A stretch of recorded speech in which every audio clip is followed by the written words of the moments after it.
ఏండోయ్ బాగున్నారా? యాప్రాసి పని ఎక్కువ దోబాసి ఖర్చు ఎక్కువ అని వెనకడికో సామెత చెప్పేవాళ్ళండి మా పెద్దోళ్ళ.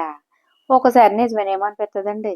ఎప్పుడో తెలుసండి, ఇదిగోండి ఇలాంటప్పుడే వంటిల్లంతా క్లీన్ చేసుకుని స్టవ్ అంతా శుభ్రంగా కడుక్కున్నాక ఇలా పాలు కానీ టీ కానీ పుసుక్కుని పొంగిపోతే చిచ్చి దీని తల్లి జీవితం కానీ ఇప్పుడేరా బాబా కడిగిన మళ్ళీ దీన్ని శుభ్రంగా చెయ్యాలా?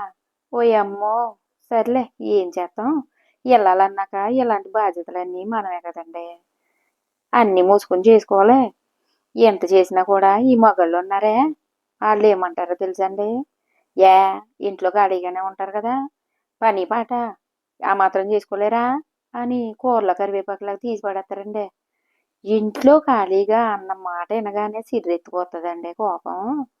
అప్పుడు మాత్రం ఇలా అనాలనిపిస్తుందండి. ఇంట్లో ఖాళీగా కూర్చుంటే వంట వెంట మీ అమ్మమ్మ తాత వచ్చి చేస్తున్నాడా అని. కానీ అలా అనలేం కదండి. అందుకేనండి అన్నీ మూసుకొని చేసుకోవాలి మరి. ఉంటానండి ఓయ్. పోనీలే పొంగితే పొంగినీలే అని వదిలేద్దామన్నా మనం ఊరుకున్నా కానీ మనలో ఓసిడి ఊరుకోదు కదండి.